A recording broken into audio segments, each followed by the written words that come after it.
fat shaming help? Hey there, Billy, back on the wagon. I am back on the wagon. I mean, I had a glass of wine last night, but I have not been boozing. This is what a good boy I've been. Paul Verzi, the great Paul Verzi, was at my house, and I watched him smoke a Cuban cigar, and I did not smoke one with him. And by the way, he saw the rebuild downstairs, and he gave it rave reviews. Rave reviews. I'll tell you right now, I will fucking put my downstairs bathroom, I will put this bathroom up against any fucking bathroom in a 5-mile radius. All right, that's saying something in L.A. There's a lot of fucking super talented people out here that they got bathroom money. All right, I am at dancing monkey level. All right, so I took my dancing monkey money and I put it into a fucking. I'll tell you right now, there's not a day. It's not a fucking day. It's the greatest fucking thing ever. Everybody thinks you put a bathroom in for the broads. They don't fucking get. You put a steam shower in, it's fucking over. It's unreal. It's unreal. The only thing missing from it is in that steam is just a fucking gorgeous masseuse walks through it, you know, and finishes you off with a handy. Wouldn't that be fucking phenomenal? Can you imagine how much more forgiving the business world would be if every man's day started that way? Oh, just don't understand. Oh, but the church is against it. Can't have that happen. Can you imagine that?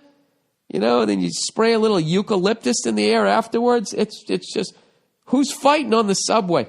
Nobody. And if elected, every man gets a steam shower and a handy to start the business day. All right, fat shaming. Hey there, Billy, back on the wagon. Love the podcast and also want to inform with you and Joey Roses. I was supposed to hang out with Roses the other night. I was too sick, man. I fucking love that son of a bitch.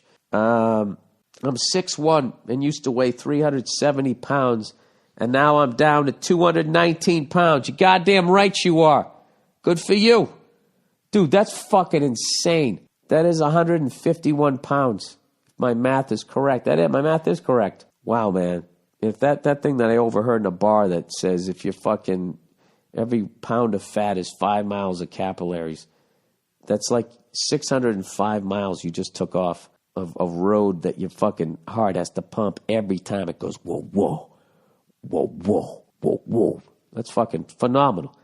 I said, took me a little more than a year to lose that much, and you were a big help with that. Your podcast makes working out fun.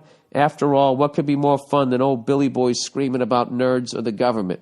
More than that, your fat shaming always makes me work a little bit harder, and I had never noticed the way I'd get derailed by sugar and salt combo that you frequently talk about. For a functionally illiterate, angry head case, you drop quite a bit of knowledge, my friend. I'm telling you, well, look, I do the same thing everybody else does. I fucking yo-yo up and down, but I keep it within a 20-pound thing. Like I went back up to $184. I was down to 168. That's my wheelhouse, 168, 172, and went all the way back up to like fucking $184. And I'm disgusted with myself, and I'm back down to, what is it, like 178, 179. So I dropped 5 pounds. And this is what I do. I just immediately, I actually will go to the gym because if I just get on a fucking elliptical, all right, for 45 minutes and then do the 5-minute cool down, I just start doing that every fucking day, and it fucking sucks for the first 3 days. The first 3 days. And that first fucking night when you stop eating around 5 or 6 and you just had a protein with a salad and then you're just crushing waters for the rest of your night, okay? But you got that sugar and salt. You're fucking addicted to it because you've been eating it. Just go and get some ice cream. Get a burger. Order a pizza. Go make yourself some eggs. You just have to fight through that. So, like, I'm on it right now. So what I do is I have celery in turkey slices. And even then, a lot of that turkey slice will have a lot of salt in it, so I kind of limit that. But I just, I'll put a little peanut butter on a fucking the piece of celery. Just shove those things down. Fucking eating celery is like eating air. And all you got to do is just make it through the first night. And the next night is way easier as far as the food thing goes. But cardio sucks for 3 days. for me. And then after that, then I'm fucking addicted to it, which is how I got sick, because I knew I was feeling run down. And I still went and did another fucking 50 minutes. Walked out of the gym. The wind was blowing. I don't got a lot of fucking shingles on the roof anymore. And next thing you know, I got Ebola. But anyways, that is a big thing, is not only acknowledging your sugar salt addiction, but understanding how it affects you. Because I would think, just like everybody, it affects everybody differently. But like knowing, like the other day, I was trying to eat well as long as I could through trying to beat this cold. And then finally I just had enough. And I just was like, fuck this, man. I just want a pizza. And I ordered a pizza. And I remember thinking, all right, I'm eating this at night. This is all salt. It's going to send my salt through the fucking roof. And then tomorrow morning, I'm either going to want more salt with a big fucking eggs and sausages and that shit, or I'm going to go the other direction. And for some reason, like, I don't know why, I just feel like I want a waffle. Yeah, because I ate a whole fucking pizza the night before. And it's literally, it's like people who fucking drink booze because they did too much coke, and you're trying to even yourself off. And what you really need to do is just wake up knowing that you're going to be craving those things, and you plow through it, and you just make the oatmeal instead, and you shovel that shit down, and within 3 spoonfuls, your body will start to fucking level out, and you'll remember that, oh, food is supposed to energize me, not drag me down to the fucking mat. And if you can remember that, for me anyways, that's how I was able to keep, I've gone down to $1.68 like probably 4 times since I moved out to LA. And this time I stayed within 168, $1.72 for almost a year and a half. And I used to, when I would get down, it'd take me like 6 months to get down to that level. And then the second I got down to that level, I would reward myself with the fucking cheeseburger. And I would like, hey, I've been sober 6 months. Let me go shoot up some heroin to fucking celebrate. I'm doing the exact same thing. And then you just fucking, you're right back, you know, chasing the dragon, man. And then I would just, I mean, Jesus Christ, you could put it back on. 6 months to take it off, put it back on in 6 weeks. And I would fight it, but it would take me 2.5 months. I'd be right back to $1.80. Like the most depressing fucking number, that second number is when I see that 8. I just refuse to fucking be above $1.80 with my build and everything. So I'm at least back down to 179, 178 or something. I'm going to start working out again tomorrow, going right back on the fucking elliptical. And I'm going to try to have the discipline this time to actually get a truly, try to get my 6-pack back one last fucking time before I slide into 50. And just the level of discipline and the understanding of nutrition that I'm going to have. I really want to fucking do it. And I told you, I'm going to do this bit. I'm so sick of fucking people who book movies and then they get upset that fucking Hollywood tells them to work out. It's fucking ridiculous. It's like you're going to be in a fucking movie and the people are going to put millions of dollars into this thing. They're trying to not lose money. They're trying to get their money back. I'm not giving anybody I know it's hard to lose weight, and for other people it's harder. But for you to fucking complain that somebody wants you to look good in a movie or to look your best, it once again, it's fucking ridiculous. So those people that are, fucking Brad Pitt's in his 50s. The guy still has, abs. Like the level of dedication that is. And fuck you, he's got his own personal chef. I don't give a, if I had a personal chef, it'd be like, make me some waffles, man. I mean, I would. What's he going to say? No? I'm telling you, it's a fucking discipline, and I don't have it. I have the discipline to get to within about 8 pounds of it. And then I give in to hey man, I'm $1.68. I'm like 17 pounds away from where the fuck I just was. I'm going to have a burger. I'm going to have a fucking Bud Tall with this burger. I go off the rails.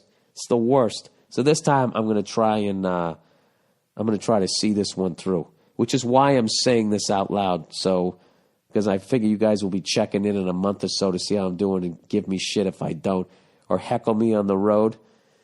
And if fatty freckles, whatever the hell you're going to say. So anyways, just getting back to this guy. Anyways, I still need to lose another 20 pounds or so, but I'm less worried about that than I am with gaining it all back. This is where I need some more help from old Freckles there. Oh, you know what? I think I just brought it up here. I was hoping you could give me some fat shaming on the podcast that I could use for inspiration if I start to gain some of the weight back. Basically, if you could just give me some version of self-talk in the mirror when you start to gain weight, that would be amazing. As always, go fuck yourself. Hey, this is what you do. Like, you know how much work it took you.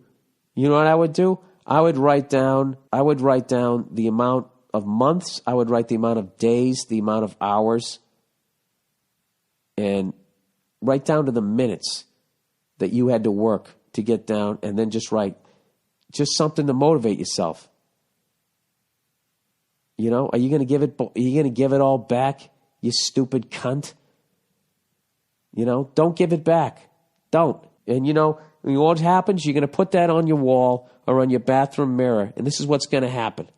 All right? That's going to motivate you for about 6 days. And then what's going to happen is it's going to be a part of you brushing your teeth, and it's not going to hold the same meaning. So what you have to do is you have to constantly be updating that. All right? And you got to get yourself into the fucking mindset like you're not giving it back. All right? So this is what I would do. Okay? There's going to be holidays, there's going to be birthdays, there's going to be, the night out or whatever. Okay? But this is what you got to do. If I would weigh myself every morning. So you don't fucking not weigh yourself, for months on end, because that's all of a sudden how you get 40 pounds behind the fucking 8 ball, right? You weigh yourself every day. And if you went out and you ate bad or whatever, you decided to treat yourself, all right, you're going to be a couple pounds over, okay? Then you got to have discipline. Like, I got to get back down to where the fuck I was. And then you have to have a number that it's just unacceptable. Like with me, it's $1.80. Unacceptable. When I see that 8, it's fucking over. I don't give a shit if it's Thanksgiving tomorrow. Well, who's kidding who? I'm fucking eating Thanksgiving. But, like, it's done. What did you say your weight was here? You were 370. So now you're down to 219. All right? So I would just say when that second number is 3, that's it. That's it. Shut it down. Shut it down. And I'm telling you, you give yourself that small of a fucking window, you got that small of a fucking journey back. And what happens is, I have friends who have weight issues. What happens is when they start putting it back on, that self-loathing, I fucking hate myself.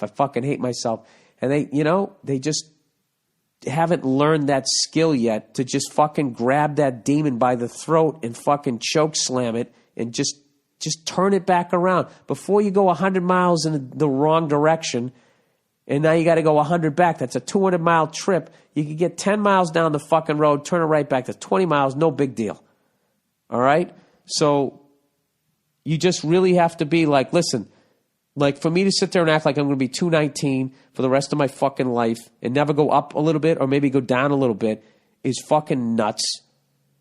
And for me to act like I'm never going to fucking have a piece of pie or, some comfort food is ridiculous. But you just have to have like those be special things that you do. And you have to learn how to live at that weight. And I would actually, now that you're down at 219, whatever you did, I would also be always looking for some new way to work out. A fucking boxing gym, a hike, bike riding, swimming, anything you can do, because the same way that note on your fucking bathroom mirror just becomes part of your day and you just get bored. If you get bored with your workout, that gets dangerous. Because, you never get bored eating. There's always, it's funny. You always go, oh, Jesus, what kind of Tootsie Rolls are these? Let me try these. You're always doing that. You got to do the same thing with like your workouts. There, I'm done fucking preaching, all right? This podcast is getting ridiculously long. Dude, that actually, what you just did is inspiring me to go to the fucking gym tomorrow, man. Good for you, dude. I've never had to try to lose weight for over a year. That's unbelievable. So, dude, you work that fucking hard, man. You can't do that. You can't give that back. You just can't. You can't. And you have to keep reminding yourself in a new way, all right? Make yourself proud. Don't fuck yourself over.